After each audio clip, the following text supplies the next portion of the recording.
Buenas tardes, queridos amigos. Después de 15 días volvemos a reencontrarnos en este nuestro espacio de arte en casa, que lo hacemos con mucho cariño y todo a pulmón, por supuesto. ¿Verdad, Cristina? Sí, exactamente. Buenas tardes a todos. Agradecemos que estén con nosotros. Les pedimos disculpas por nuestro domingo anterior que, bueno, por problemas de un familiar enfermo, entonces no pudimos compartir, estar con ustedes. Pero bueno, estamos de vuelta hoy y les quiero agradecer a todos nuestros amigos amantes del arte, ¿verdad? Porque este es un espacio donde hablamos netamente del arte, ¿verdad? Sí. Tratamos de tomar los temas, no sé, que más nos importa o que más resonancia tiene. O que son controversiales O, como el que vamos a tocar hoy. exactamente, ¿verdad? Es Sí, un tema que a mí me gusta porque yo estoy dentro de eso, ¿verdad? exactamente. Resulta que la mujer en todos los ámbitos y en toda la historia de la humanidad fue siempre relegada para, Totalmente. para muchas cosas, así como hubieron también en la historia de la humanidad mujeres crueles, mujeres poderosas, ¿verdad? Así también fueron relegadas en muchas ocasiones de la historia y en diferentes ámbitos de la vida, en diferentes ámbitos de la vida. Exactamente. Hoy vamos a tomar la mujer en el arte, ¿verdad? Porque normalmente hasta el momento no tuvimos en cuenta de decir, bueno, vamos a tomar tantos nombres de hombres artistas. Y sin embargo, ¿cuántas mujeres artistas, verdad? Pero nosotros queremos remontarnos a la época de allá del Renacimiento, de los Ajá, años 1500, esa sí. época, ¿cómo era tratada la mujer artista, verdad? Ajá, Esa es la parte, esa es la pregunta y ese fue el estudio que quisimos hacer, ya sí. que justamente, eh, no sé, la verdad que no sé ni cómo surgió esto. A mí se me ocurrió, creo que fue en Cerrito que de repente Sí, se me ocurrió que dije, sí. y Porque, como diciendo, ¿qué pasa con las mujeres? ¿Por qué sí, hay tan pocos nombres? Estamos hablando de años anteriores, ¿verdad? Porque en el siglo XX, a partir del siglo XX, bueno, ya a finales del siglo XX hay otras mujeres más conocidas dentro del arte, pero anteriormente no. Y ahí fue que yo le pregunté, ¿qué te parece si tomamos la mujer en el arte? Y al empezar a investigar, realmente es increíble, apasionante y sobre todo triste claro, porque porque continuamos con la misma mm, historia. No, sí, ahora en el arte ya no, ¿verdad? Pero es como arrastrar la discriminación sí. de aquellas épocas, a lo mejor menos en el arte, pero en muchas otras cosas sí continuamos atrasados. Bueno, Llegaron a situaciones muy graves, extremas, como por ejemplo no permitirles firmar una obra, totalmente. porque Vamos a desde el ver eso. Renacimiento hay mujeres artistas, tanto escultoras como Sí, dibujantes, sí, como pintoras, grabadoras, total.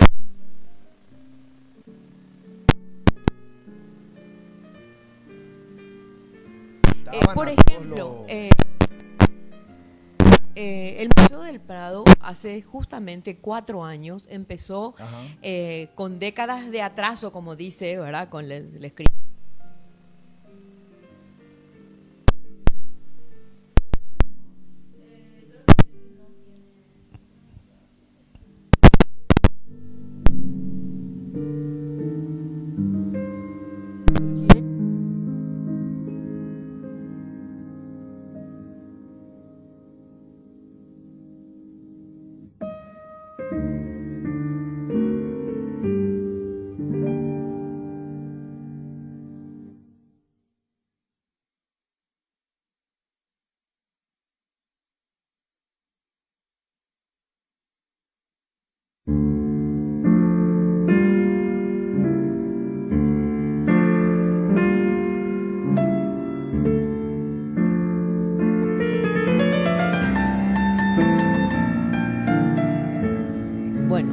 ya arreglamos el problema del micrófono porque tuvimos un pequeño problema. Bueno, cuando todo es en vivo es así que bueno, hay que acostumbrarse, ¿verdad? Bueno, estaba hablando del Museo del Prado, que hace justamente 4 años que marcaron una exposición dedicada exclusivamente a una mujer, claro, con décadas de retraso, como dice el artículo que habla. No solo el artículo, la persona es un estudioso que comenta porque también le llamó la atención a este señor, por eso hizo un comentario y por eso escribió e hizo toda una investigación, ¿verdad? Yo también le sigo de cerca a este señor porque me pareció muy interesante su escrito. Y la primera exposición que el Museo del Prado, imagínense, en 2 siglos de existencia del Museo del Prado, en el año, bueno, hace 4 años fue... 2016. Bueno, el 2016, del 2016 al 2017, hizo la primera vez que le toman a una pintora y hacen una exposición de ella. Esa pintora es una flamenca barroca, una pintora flamenca barroca, Clara Peters. Él me preguntó, por ejemplo, por qué tenía el nombre... si era flamenca, ¿por qué tenía el nombre de Peters, verdad? Sí, su apellido era Peter, que aparentemente parece inglés. Pero bueno, ese tipo de cosas ya no explica la cosa, entonces, pero bueno. Sí. Entonces, ella fue la encargada de romper el tabú del patriarcado artístico. Es muy interesante, ¿verdad? Bueno, hay que tener en cuenta que la mujer también fue modelo de grandes pintores, de grandes artistas, y de esa manera aparecía en el arte. Bueno, y en acá los museos. Realmente, escuchen nomás esto. Dice, obras de 5.000 hombres y tan solo 53 mujeres está en esa pinacoteca. Hay obras... del Prado, estamos hablando del Prado ahora. Sí. Cerca de 8.000 pinturas catalogadas, expuestas y en los almacenes, ¿verdad? Y solo 4 artistas mujeres son exhibidas. Están colgadas en las paredes. Dice, por ejemplo, las mujeres fueron protagonistas toda la vida de grandes obras, maravillosas obras, ¿verdad? Totalmente. Exhibiendo sus hermosos cuerpos o lo que sea. Por ejemplo, las señoritas de Aviñón. Sí, la Mona Lisa.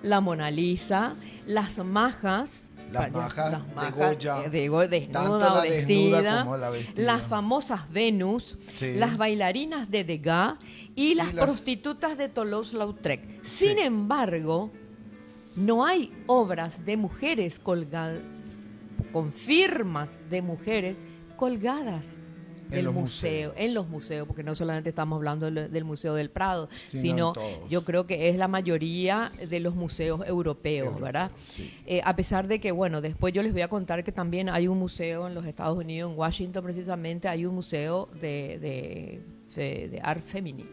Todo mujeres, solo mujeres. Solamente eso vamos a hablar al final. Bueno, este señor, Manuel Roldán, sí, del quien yo hablaba, ¿verdad? Él por ejemplo, decía que no, en su libro de historia del arte que él leyó, no aparecía ninguna de las mujeres, ¿verdad? Él es profesor, él es licenciado en la Universidad de Sevilla en Geografía e Historia y con especialidad en Historia del Arte.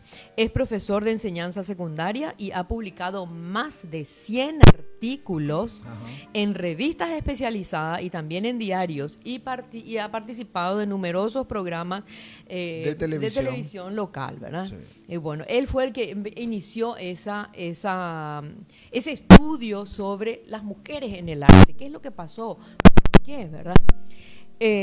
Siguiendo con eso, él decía que la concepción decimonómica, la mayoría de los manuales del tema excluyen, aunque hubieran mujeres retratistas en la corte, como vos estabas recordando, escultoras de cámara o pintoras religiosas han sido silenciadas y su rescate del olvido se inició en ese momento. Afortunadamente ahora, como dice él, hace unos años atrás, se empiezan a analizar sobre ese tema y se le están nombrando a varias artistas mujeres que fueron en sus épocas censuradas y fueron, no sé, como La trataban como, por ejemplo, despectivamente trató Renoir, trató y dijo, la mujer artista Qué sencillamente es ridícula. Sí. Entonces, imagínense Renoir. Entonces, uno de los grandes. Claro, entonces ese tipo de cosas escuchaba la sociedad, que uno de los grandes artistas, ¿verdad?, se refiriera así a las mujeres artistas, entonces ya no pueden ser. Y bueno, la existencia realmente de estas mujeres artistas fue, algunas llegaron a mucha fama y reconocimiento del público en ese momento, pero posteriormente a su muerte fueron silenciadas. Hubieron también pintoras religiosas, no solamente de la corte. Sí, vamos a hablar de la primera que la vamos a nombrar, va a ser a ella, ¿verdad? Era una discriminación, realmente una discriminación. En la historia del arte, el arte procede, toda esta historia también procedente es del siglo XIX. Una centuria, dice acá, ¿verdad? Una centuria en la que vetó especialmente la independencia creadora de la mujer por la moral burguesa reinante. Relegó al género femenino a una condición hogareña casi exclusivamente, marcando un canon casi exclusivamente masculino en las primeras publicaciones dedicadas al arte. ¿Qué significa eso? Que las mujeres no aparecen en los libros de historia del arte. Claro. Yo leí, cuando yo estudiaba historia del arte, realmente a la única mujer que leí en esa historia del arte, que es en ese libro de historia del arte que era dedicada a diferentes técnicas, era Rosalba Carriera. Por eso yo aprendí que Rosalba Carriera fue una de las primeras mujeres que obtuvo una fama relativamente importante en su época como la primera pastelista, ¿verdad? Ella trabajaba con pastel, trabajaba mucho, pero también justamente acá encontré toda su historia que vamos a ir relatando a medida que vayamos avanzando. Sí. Vamos a saludar un poquito a nuestros amigos. Dice Zapú, buenas, qué buen tema. Mary Christine Stelf dice, buenas tardes para ustedes, interesante, Cristina. Dice Peters, es de origen flamenco de Bélgica, no de España, porque Mary Christine es belga. Por qué eso bien. sabe. Qué bueno. Gracias por tu aporte, Cristín. Me encanta eso. Y Roberto Sánchez dice, hola amigos, un gusto tenerlos de vuelta. Bueno, para nosotros también es un gusto estar de vuelta. Maravilloso este espacio que tenemos. Bueno, volviendo a nuestro tema, nosotros seguramente dentro de Historia del Arte tocamos muchísimos nombres de hombres, sí, ¿verdad? Como por ejemplo Vincent Van Gogh, le tenemos a Pablo Picasso, a Leonardo da Vinci, sí, todos esos hombres. Pero ¿qué pasó con las mujeres? ¿Dónde están las mujeres? ¿O realmente las mujeres no tenían creatividad? No. ¿O no tenían talento? ¿O no nacían con el talento en esa época? Bueno, ese tipo de cosas, por ejemplo, no es cierto. Simplemente la sociedad machista. Sí, es una visión androcéntrica, dice. Exactamente. ¿Verdad? Del arte. Eso significa que es una visión del mundo y de las relaciones sociales centrada desde el punto de vista masculino. Entonces, sí, eso es lo que pasó con estas mujeres artistas, ¿verdad? Empezando acá, yo justamente vi, después a medida que encontraba los nombres, yo también quería conocer las obras de estas mujeres artistas, ¿verdad? Ajá. Entonces encontré, la primera es Ende, considerada la primera pintora de la historia, una copista encargada de iluminar los códices del siglo X, que ya afirmaba entonces Ende Pintrix, et Dei Aitrux, Ende pintora, sierva de Dios, ¿verdad? El manuscrito de los comentarios del Apocalipsis del Beato de Liébano, todo apunta a que fue una mujer extraordinaria, creativa e innovadora, que desarrolló su actividad en tiempos en que guardaban celosamente las jerarquías. ¿Qué significa eso? Que no podían las mujeres aparecer, sino que solamente los hombres. También está una monja benedictina, Hildegarda de Bingen, que fue una pionera en el campo de la música, literatura y pintura, silenciada ya en su época. Las más conocidas dentro del arte, si vamos al caso, ¿verdad? Creo que es una de las ahora, Frida Kahlo, Camille Claudel, ¿verdad? Sí. Pero hay una con quien vamos a iniciar, así como Ende, vimos algunas obras de Ende, que ella ya firmaba de forma, qué sé yo, firmaba, que le dejaban firmar, sin embargo. Sí. Que bueno, los códices no son cosas que se exhiben mucho tampoco, ¿verdad? Son más bien cosas que están en los conventos y sí, ese tipo de cosas, ¿verdad?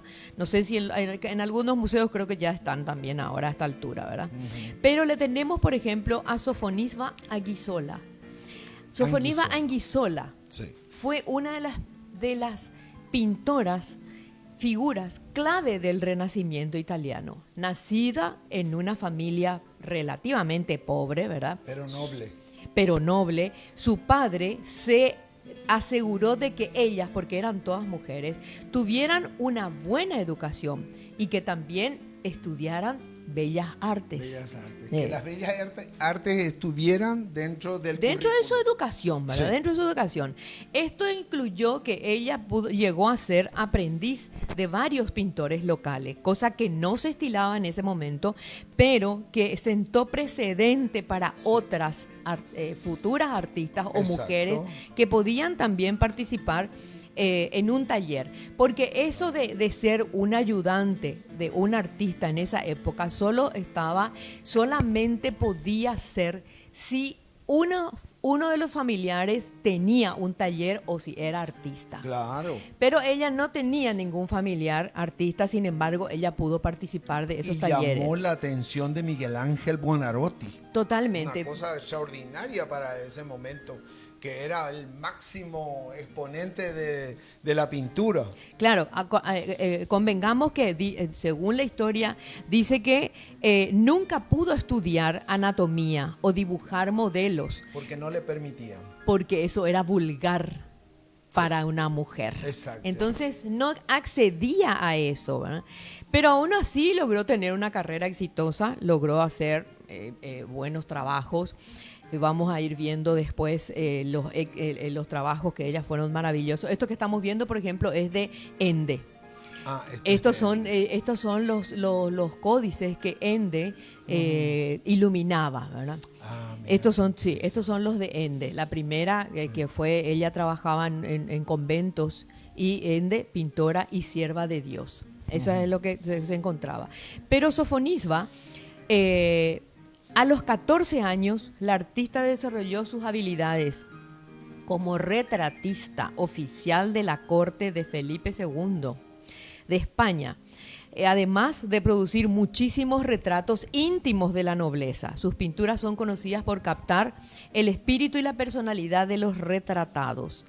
Justamente eso estuvimos hablando antes de empezar el programa, que se ve que ellas viajaban, porque ella es italiana, sin embargo fue de la corte española, fue pintora de la corte española. Eso, por ejemplo, es un tema muy interesante, ¿verdad? Ese hecho de que pudieran viajar de un lado a otro, porque eso también daba un espacio para trabajar. Sí. Eso es interesante. Realmente ella es una de las pocas artistas mujeres que está dentro de un diccionario. Giorgio Vasari la incluyó entre los 133 biografías, todos hombres, el de una que es la escultora Propercia de Rossi y ella. Después el resto hombres, así que imagínense la cantidad de nombres de hombres y sin embargo solamente 2. ¿Qué nombre, Propercia? De Propercia, sí. Pero está, ¿verdad? Sí. Su fama se extendió a Italia, en Italia por supuesto, ¿verdad? Y Van Dyck hizo unos retratos de ella, ¿verdad? Es decir, que sirvió también de modelo. Sí. Aparte de trabajar en la pintura. Porque al estar ella en contacto con otros artistas, sí, Entonces sí, ella servía de modelo, ¿verdad? Ya. Ella era pintora de la corte de Felipe II. Es más, un retrato suyo del monarca está en el Museo del Prado. Sin embargo, como era mujer, no podía firmar sus obras. ¿Y se le atribuye a algún artista hombre? Claro, por ejemplo, hay una obra que es La Dama del Armiño, Ajá. que yo estudié como si fuera de la mano del Greco. Sí. No se sabe si realmente es de ella o es del Greco, Sí. porque es muy parecido. Entonces, una de las pocas obras que tiene su firma es la partida de ajedrez. Y después los otros, tuvieron que firmar otros artistas, Sí. o gente que estaba en contacto con ella, que generalmente eran los propios artistas, ¿verdad? Entonces, ahora recién se está sabiendo si es de ella o no, por ciertas y determinadas, siguiendo los estilos que ella mantenía, ¿verdad? Ujú. Esa es una de las pocas, como por ejemplo, pero las obras de Sofonisba están exhibidas en el Museo del Prado. Ah, ya. Es una de las pocas mujeres que su firma está expuesta en las paredes de un museo, ¿verdad? Pero ahora vamos a pasar a otra, a Lavinia Fontana. Lavinia, en el siglo XVI, fue una cotizada retratista. Pero no solo su reconocimiento se convirtió porque era pintora oficial del Papa Clemente VIII, sino también trabajó en el Palacio Real de Madrid. Quizás dice acá que es una de las pintoras más exitosas del Renacimiento y del Barroco. Una pionera que pintó cuadros de desnudos de hombres y mujeres. Pionera que pintó cuadros de desnudo, imagínense ya en esa época. Pero sus estudios de anatomía estaban vetados para las mujeres, por lo tanto ella... Y estamos hablando del siglo XVI. Del siglo XVI. Ella nunca pudo estudiar anatomía, el estudio de anatomía, ni dibujar con modelos vivos. Claro, Fue porque imposible. eso era, Estaba prohibido para las mujeres. denigrante o algo así. Entonces ¿verdad? aprendía de otras cosas, ¿verdad? No sé ni qué es lo que hacía, porque realmente es terrible. Y sus pinturas son fabulosas, estamos viendo, inclusive maravillosas. Pero imagínense lo interesante de la historia de Lavinia. Ella se casó y tuvo 11 hijos. Sí. Tal es así que ella fue la que mantenía la casa mientras su marido renunció a todo para cuidar de la casa. Claro, y de los niños. Y de los niños. Entonces ella con su trabajo mantenía a toda la casa y dicen que fue una de las primeras en tener un taller, que estaba también prohibido para las mujeres tener un taller de arte. Tuvo sí. varios alumnos varones, ¿verdad? Tuvo varios alumnos varones. Pero, ¿qué es lo que pasó? Al final... a mí me da risa porque al final ella no pudo firmar tampoco. Tampoco pudo firmar. Y firmaba al marido. Exactamente. Y los se cuadros. dedicaba a los quehaceres domésticos. Y cuando ella falleció, también cayó en el olvido. También cayó en el olvido. Entonces, me hace acordar un poco de nuestra historia. Cuando los dos trabajábamos en un colegio y cuando decidimos abrir la galería, vos mantenías la casa porque empezaba... Eso me olvidé yo. Empezaba a... era muy pronto poder vivir del mercado del arte, entonces para nosotros, y más o menos tardó un año. Año. Es interesante, por ejemplo, también podemos nombrar estas dos, tales así que Anguissola y Fontana, Lavinia. Ellos nacieron en un ambiente artístico, es decir, Sofonisba estudió inclusive en Bellas Artes, ¿verdad? Claro, no llegó a estudiar un montón de cosas de modelos vivos ni nada, pero también Lavinia. Sin embargo, Judith Leyster, ella... una cosa totalmente distinta, ¿verdad? Ella no provenía de ninguna familia de origen noble, tampoco estudió, no provenía de algún lugar artístico ni nada, ¿verdad? Su vida es completamente diferente. Ella nació en Haarlem, fue una figura clave, dice, del siglo de oro neerlandés. artista holandesa, hija de un cervecero. Y la pintura apareció como un oficio necesario para sobrellevar las penurias económicas de la familia. Así mismo. Imagínate, ella, es decir, que pintaba para vender más que nada. Claro, pero nació con ese talento y lo desarrolló por la necesidad, ¿verdad? Sí. Esas son las obras de Leicester, ¿verdad? De Judith. Bueno, vamos a hablar un poco más de Judith Leicester. Sí. Ella, por ejemplo, influida por Rembrandt, Vermeer y Frans Hals, que fue su maestro, porque estudió también, ¿verdad? Y la pintura caravallista, al igual que otros pintores de esa época. Volví a repetir, la pintura caravallista. Pintura caravallista. Por Caravaggio. Por Caravaggio, sí, por el artista Caravaggio, ¿verdad? Sí, para que se entienda. Porque en esa época él era un gran artista, entonces, bueno, él influyó en muchos otros artistas, no solamente mujeres, sino también hombres, ¿verdad? Sí. Se especializó como todos los otros, en pinturas de género, naturaleza muerta, retratos, y se sabe poco acerca de la formación artística que ella tuvo, pero se sabe que sí, que Frans Hals sí fue su maestro. Fue una de las pocas mujeres, o las primeras mujeres en ser admitida en el gremio de pintores de Haarlem. Más tarde dirigió un exitoso taller, que también tuvo un taller, también tuvo aprendices varones, y fue conocida por la naturaleza relajada e informal de sus retratos. Qué interesante eso, ¿verdad? Hay unas 50 obras de ella, pero se casó y dejó de pintar. Pero acá dice, por ejemplo, sigue observándonos directamente a los ojos desde la Galería de Arte de Washington, mientras pinta a un violinista. Sí, está en la Galería de Washington. Es un autorretrato posiblemente. Puede ser, ¿verdad? Sí. Dice, aunque tuvo mucho éxito en su vida, por circunstancias desafortunadas, tras su muerte, toda su obra fue adjudicada al pintor Frans Hals. Es decir, no firmó ella, firmó su maestro o su marido. Claro. Entonces, claro, pero también... Qué absurdo, ¿verdad? Qué absurdo. Pero también explican acá, dice que ciertamente fue cubierta por coleccionistas de arte que buscaban ganar dinero debido a que al alto valor del mercado del trabajo de Frans Hals. Claro.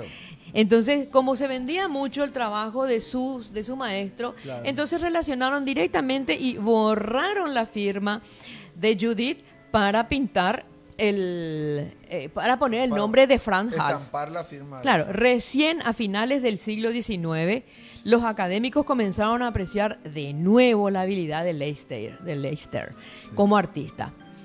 Entonces, imagínate ese tipo de cosas que pasaron ya, por eso quedaron también en el olvido, ¿verdad? Y no aparecen en ningún libro de historia del arte. Bueno, vamos a pasar ahora a...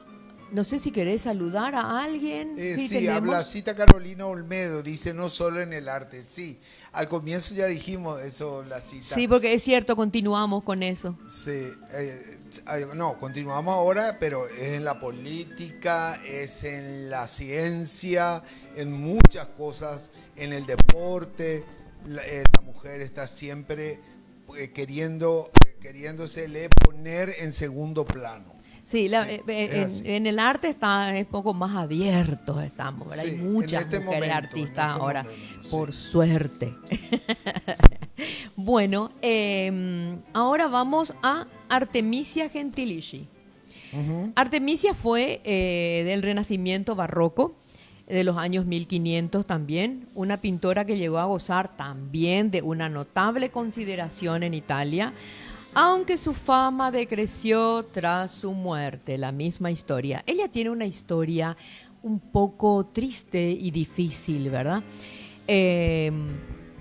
Porque cuando ella falleció se perdieron sus obras, las malas atribuciones desaparecieron y no se sabe realmente, sino que un siglo más tarde recién se llega a encontrar cosas de ella. Cuando ella era niña, ya existían grandes artistas como Sofonisba, por ejemplo, y Propercia de Rossi. Artemisa provenía de una familia de artistas y de joven mostró gran talento. A los 19 años ella prosiguió sus estudios con un profesor privado, Agostino Tassi, que la violó. Al final, este profesor fue acusado y llevado a prisión, pero posiblemente este hecho había dejado en Artemisia un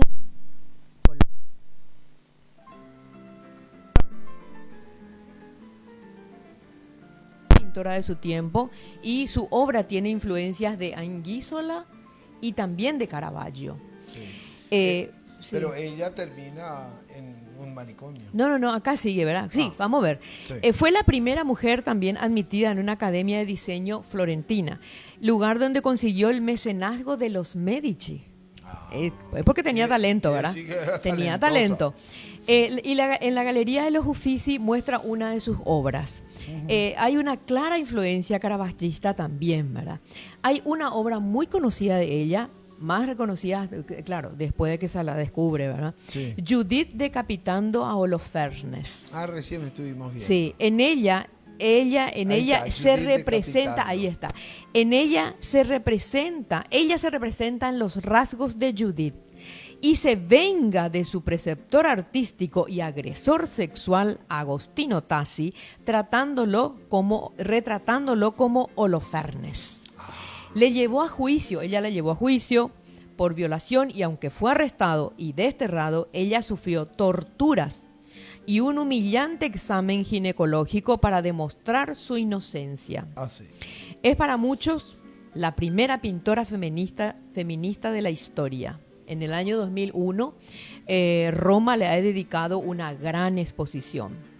Entonces quiere decir, bueno, con toda esta historia ella tenía mucho talento, ¿verdad? Pero cuando tuvo ese problema, por supuesto, Una desgracia. fue una desgracia, ¿verdad? Una desgracia. Abusando de ella a los 19 años, su profesor se consiguió, pero increíble que se hizo justicia en esa época. En esa época, porque la mujer era un objeto. Claro, que ni siquiera era, pues, sin embargo, se hizo justicia porque fue desterrado, este profesor fue desterrado. O habrán dicho posiblemente ella le buscó, ella se ¿Quién iba sabe todo el lo? Porque acá, tiempo, como habla de ella, todo, por ejemplo, sí. ¿verdad? Es increíble. Y me encanta eso de que ella se haya retratado en el rostro de Judith. Sí, porque fue un ejercicio también para Claro. su mente, para su Y espíritu. Para liberarse. Liberarse un poco. Y era como gritar al mundo de lo que le había pasado. Me Sí. encantó eso, realmente A me través encantó. del arte. Sí. Qué maravilla. Sí. Ahora le tenemos a la sevillana Luisa Roldán. Luisa Roldán también es hija de un escultor muy famoso en esa época del siglo XVII. Su papá, al ser, era un escultor, y por supuesto, su papá, al ser escultor, ella también aprendió todo. A ella la conocían como la Roldana. Dominó la Roldana. Dominó la talla de madera y barro. Fue escultora de la cámara de Carlos II y Felipe V. Y sus obras están, por ejemplo, Entierro de Cristo. Hay una obra muy famosa, El Entierro de Cristo, que se exhibe en el Metropolitan de Nueva York, ¿verdad? Sí. Y también San Miguel Arcángel del Escorial.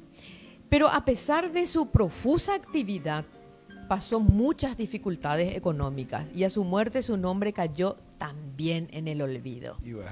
Es decir, ellas tenían, en el momento, eran reconocidas por su talento, eran reconocidas porque sus trabajos eran magníficos. Sí, sí. Pero sin embargo, a la muerte de ella, desaparecían de la historia del arte. Sí. ¿Qué dice Fabiana? Fabiana, Acá, sí. ya. Ahí Fabiana dice, hasta hoy el patriarcado en el arte es muy marcado. Las obras de las mujeres se consideran de menor valor. Normalmente las artistas suelen abandonar la profesión cuando se casan y tienen hijos. No así los varones, ya que las esposas se encargan del cuidado de la casa y los niños. Así los varones tienen más tiempo y por ende sus obras mayor calidad, supuestamente. Sería bueno organizarnos las mujeres a la hora de la creación, incluyendo las mamás solteras con guarderías, con enfoque en el arte. eso daría fuerza a un gremio de mujeres artistas. Muy buena reflexión, Fabiana, te felicito. Bueno, es un poco lo que en tu familia y en mi familia se vive, ¿verdad? El arte en las manos de las mujeres. Realmente Sí. es interesante, Fabiana, lo que decís, pero vamos a continuar y vas a escuchar tantas otras cosas, Fabiana, tan interesantes que realmente a mí me encantó hacer esto, me encantó porque Investigar. investigar, interesante saber también, ¿verdad? Porque nosotras a lo mejor nunca tomamos conciencia de qué pasó con las artistas mujeres. No, Fabiana Frutos Es una una artista, pintora, es una sí, sí, artista, señora. una excelente pintora. Sí. Hay obras suyas en la galería. He vendido bastante cosas de ella también. Sí, yo me olvidé de comentarle un poco a la gente que no Sí. sabe, ¿verdad? Eso es cierto. Claro. Ahora llegamos a Rosalba Carriera, que es la que hablamos en un principio, ¿verdad? Ajá. Que fue una pintora veneciana que usó el pastel, que en ese momento estaba ella es del estilo rococó. Sí. Ella se especializó en su juventud, pintaba retratos en miniatura. Después será reconocida, ¿verdad?, por el trabajo, por su trabajo con pasteles, un medio muy apreciado en el ambiente artístico de rococó, sí, especialmente por sus suaves perfiles y floridos toques. Yo también trabajé bastante con pastel y creo que fue una de las técnicas que me gustó muchísimo. Dejé porque no es muy apreciado en nuestro medio, no es una técnica muy apreciada en nuestro medio, pero es una técnica maravillosa para trabajar. Cosas delicadas. Totalmente, cosas, sí, ¿verdad? Y muy suaves, uno puede trabajar de manera tan suave. Bueno, tiene un estilo muy marcado. Lanzó la moda de la pintura al pastel durante su estadía en París. Ajá. En persona dicen que no era una mujer hermosa por sus autorretratos, ¿verdad? Ella se representa con un rostro muy hogareño, con una nariz larga y desproporcionada. Era conocida por la dulzura de su disposición y limpieza y propiedad de sus ropas, pero también tendía a la tristeza y a la depresión. Escuchen lo que dice. Dice, creen que esta depresión y tristeza se debió a que ella nunca se casó, cosa que no creo, ¿verdad? Sino que simplemente dice, tuvo muchos amigos masculinos, pero no llegó a casarse. No sé, yo creo que la depresión no necesariamente tiene que surgir a consecuencia de algo. Hay veces que la depresión también es algo orgánico, ¿verdad? Sí, tal vez. ¿O estoy equivocada? Bueno, no sé, vamos a ver, vamos a estudiar. Bueno, el tema es que ella tendía a la depresión y bueno, ahí estamos viendo sus trabajos magníficos, fantásticos. Sus últimos años fueron trágicos. Ese es un retrato de ella. Sí, se pone con la nariz grande. Sí. Sus últimos años dicen que trágico porque perdió la vista, quedó ciega, totalmente ciega. Probablemente creen que fue cataratas. Bueno, sí, acá dicen que se operó 2 veces por cataratas, pero que no sirvió de nada. Pero se cree que a consecuencia de haber pintado afectado a los ojos.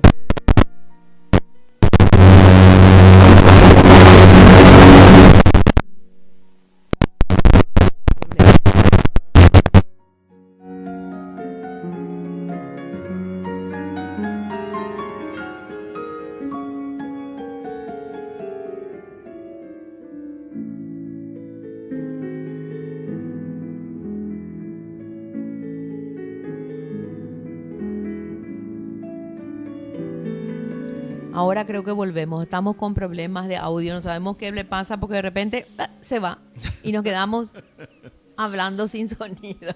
Sí. Bueno, yo no sé, creo que me quedé contando que los últimos años de Rosalba fueron trágicos porque ella se quedó ciega. Ya. Y bueno, creen que fue a consecuencia de haber pintado tantas miniaturas en su juventud. Y le sobrevivió a toda su familia, significa que ella se quedó sola y bueno, murió en su casa donde vivió toda su vida. Bueno, es una realmente historia trágica, ¿verdad? Pero Rosalba Carriera, por lo menos, yo sé que figura en, no sé si en todos los libros de historia del arte, pero sí en uno que yo tengo, que compré hace muchísimo tiempo, ¿verdad? Cuando empecé a estudiar pintura o a dedicarme de manera a querer dedicarme de manera profesional. Ajá. Y estaba ella como una de las pastelistas más importantes dentro de la técnica del pastel, ¿verdad? Sí. Bueno, en el rococó neoclásico, siguiendo con el rococó, vamos a encontrarle también a Marie-Louise Vigée-Lebrun, una de las retratistas más cotizadas de la época. No aparecerá en los libros de arte, dice, pero sí en la historia universal. ¿Por qué? Porque retrató a toda una corte de personajes cuyas cabezas acabarían cortadas en la guillotina de la Revolución Francesa.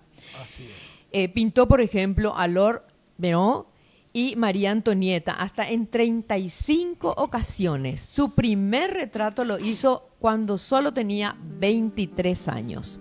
Es decir, está en los libros, es decir, el nombre de ella no está en los libros de historia, del arte, pero está la imagen, está la pintura de ella, está el trabajo de ella, aparecen porque ahí aparecen todos los retratados, los de la corte que han muerto, han sido decapitados en la Revolución Francesa, ¿verdad?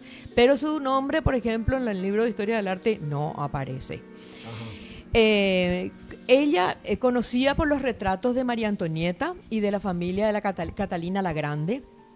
No obstante, los críticos también despreciaban su trabajo.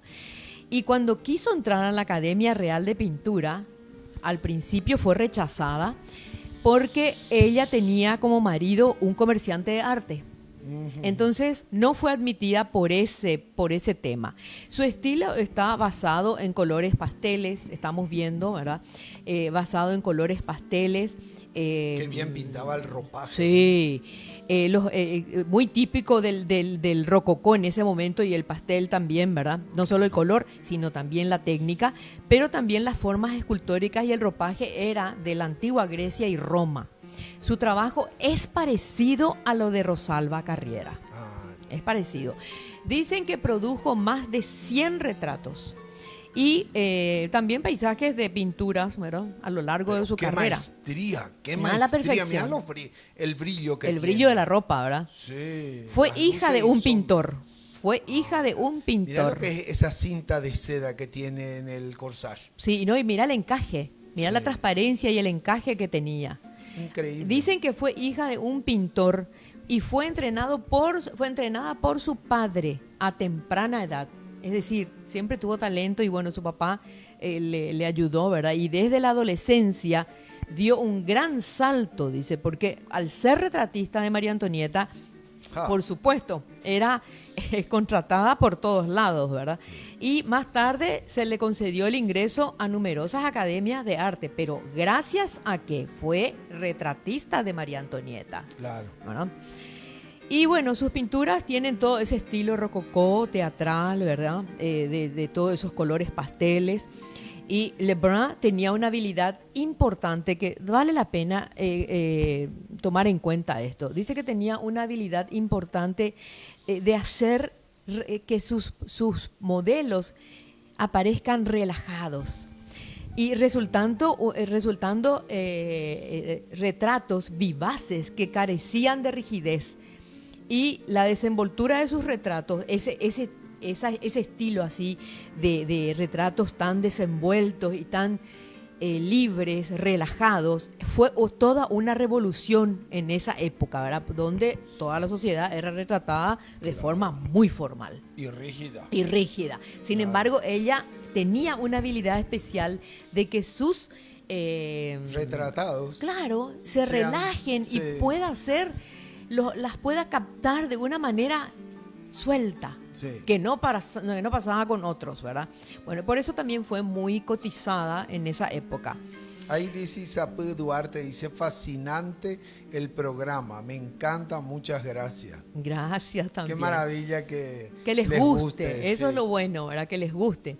Después pasamos a Angélica Kaufmann, que fue la mujer que le puso el rostro a Goethe.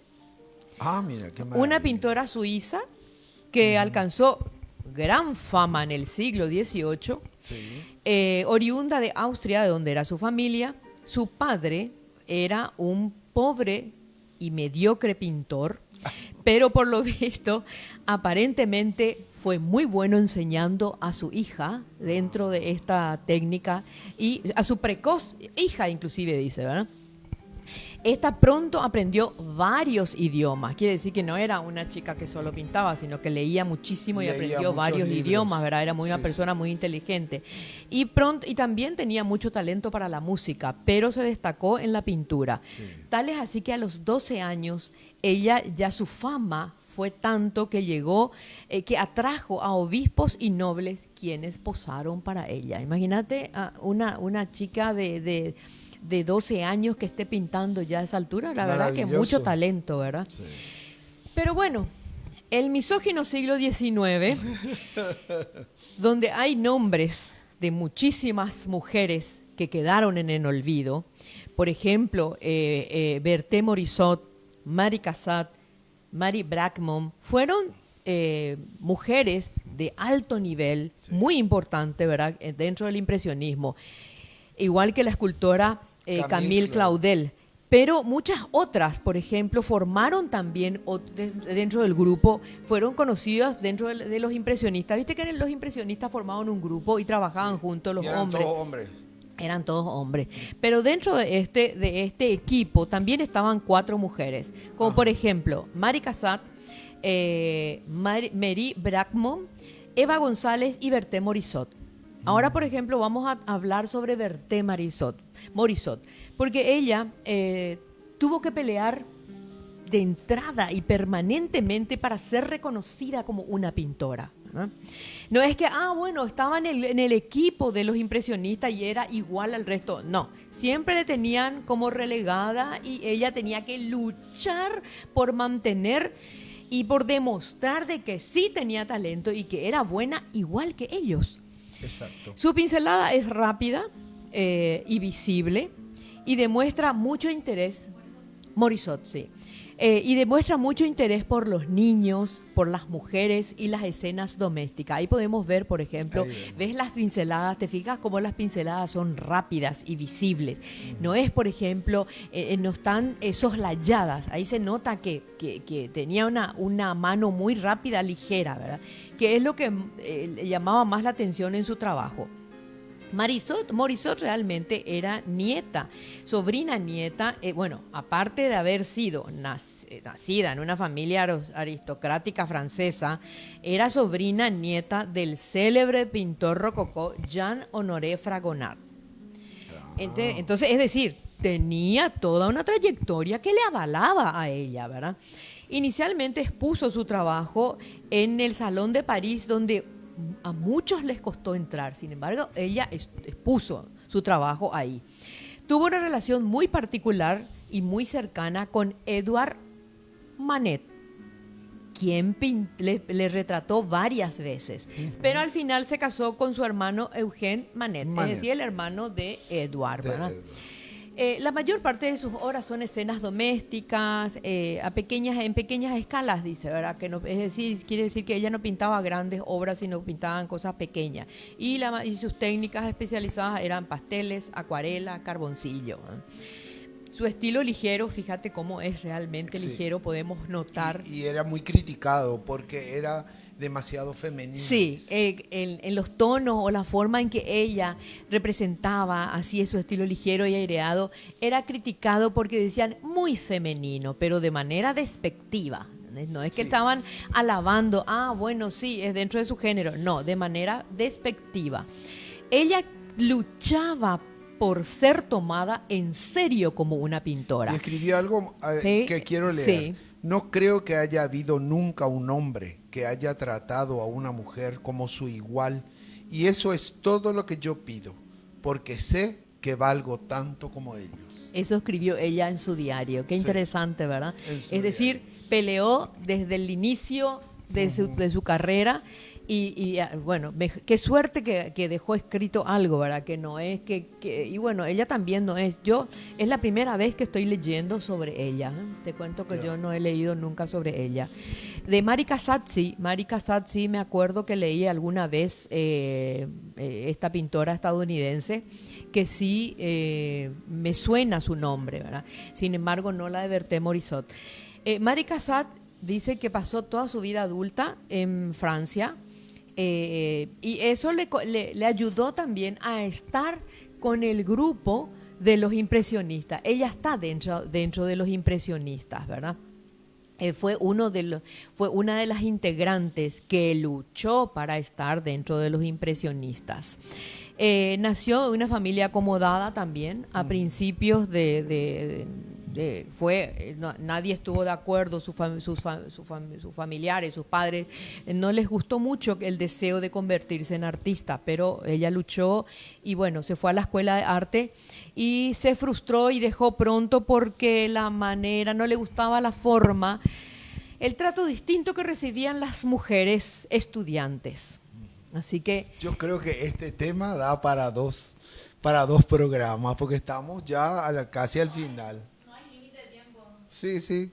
no, y porque no dejar en el aire, no Bueno. hay mucho, no. Dale. Sí, yo creo que es interesante, no sé qué dice la gente, si es que vamos a seguir o cortamos acá. No queremos aburrir tampoco, Claro. Pero esto es fantástico. Este tema es para 2 programas. Bueno, vamos a completar lo que Sí. pasa con Mary Cassatt, ¿verdad? Claro. Porque es interesante, ¿verdad?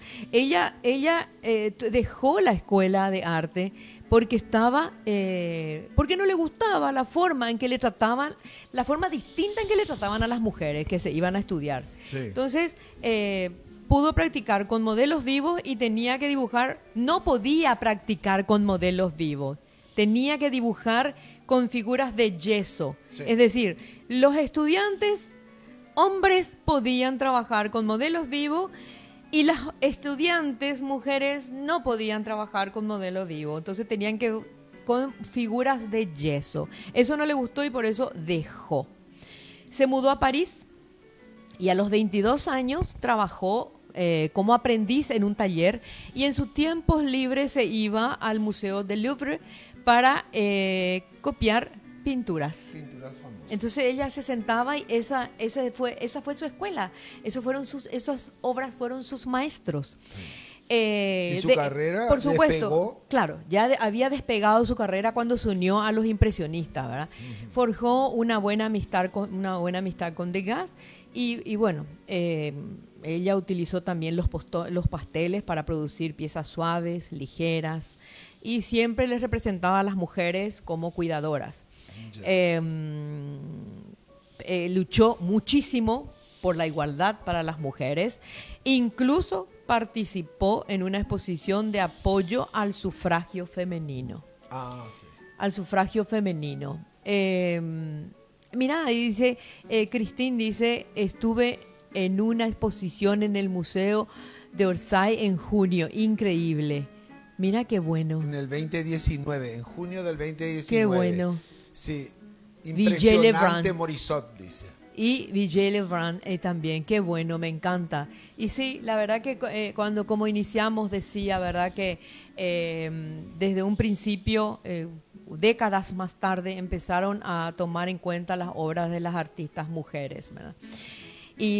Pero bueno, tenemos mucho para hablar. Hoy nuestro set está adornado, engalanado con obras de mujeres paraguayas. Sí. Acá tenemos una escultura de Adriana González Brum y también una luminaria, que es una impresión luminaria, hecho por ella también. Está también la cerámica de Gabriela Díaz de Espada, una escultura de Mónica González y una pintura tuya. Una pintura, ¿verdad? Entonces hoy Es estamos, una maternidad adulta. estamos rodeados de obras de mujeres, Sí. solo de mujeres, ya que estamos hablando de mujeres. Y bueno, Pablo dice que hay que terminar porque no hay que seguir hablando de las mujeres. No, para nada, para nada.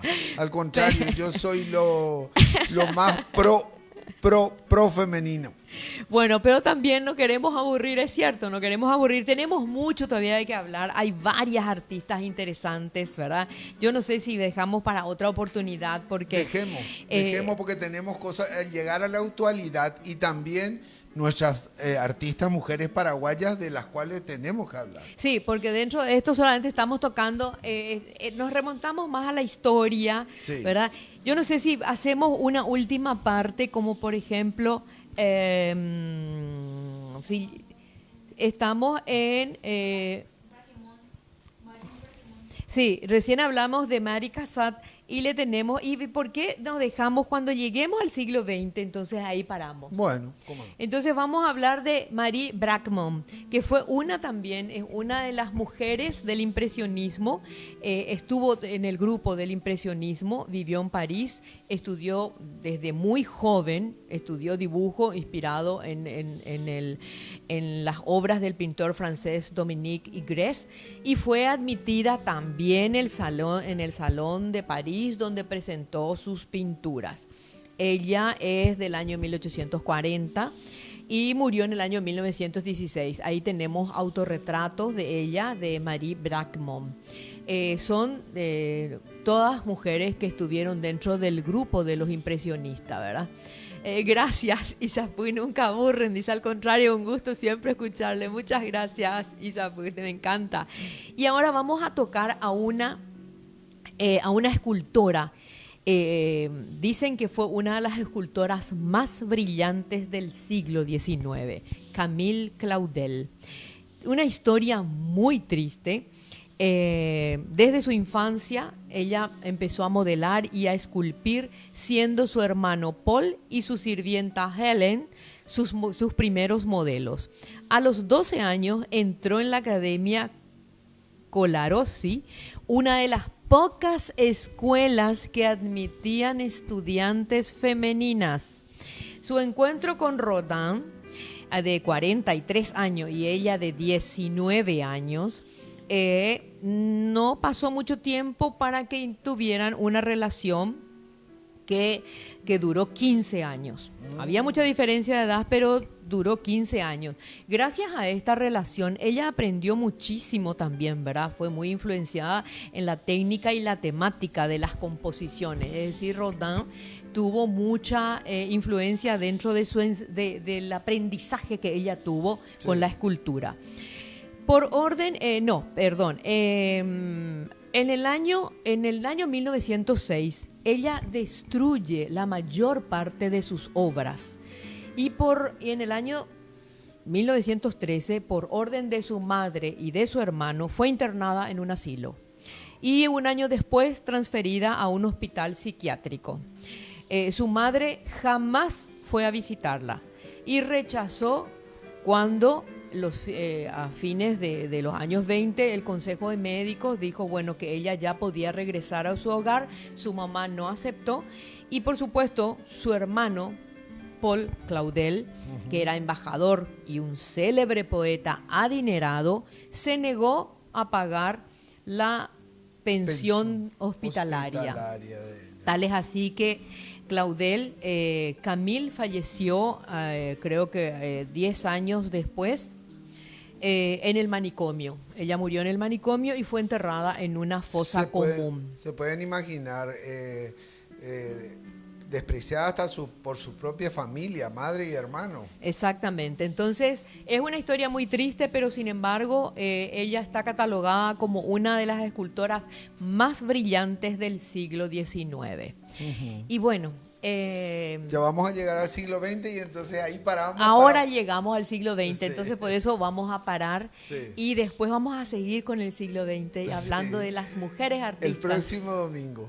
Que quedaron en el olvido y vamos a recordarlas. Bueno, ¿qué más podemos agradecer a todas las personas que estuvieron con nosotros, a todos nuestros seguidores, amantes del arte, porque realmente hay que ser amantes del arte para escuchar y aprender tantas cosas, ¿verdad? Y les agradecemos muchísimo que amen el arte. Sí. Hay mucho que aprender dentro del arte. Y nosotros mismos estamos aprendiendo todo el tiempo. Para mí esta es una escuela maravillosa. Sí, por supuesto, porque hay que investigar, prepararse, estudiar, etcétera. Bueno, les agradecemos muchísimo el tiempo que nos estuvieron atendiendo. Les deseamos que tengan una semana fantástica. Tenemos un clima medio atípico, hay fresquito y después hay calor y fresquito y calor en pleno enero. Bueno, les deseamos que tengan un muy buen resto de fin de semana. Muchas gracias. Besos para todos. Chao, chao.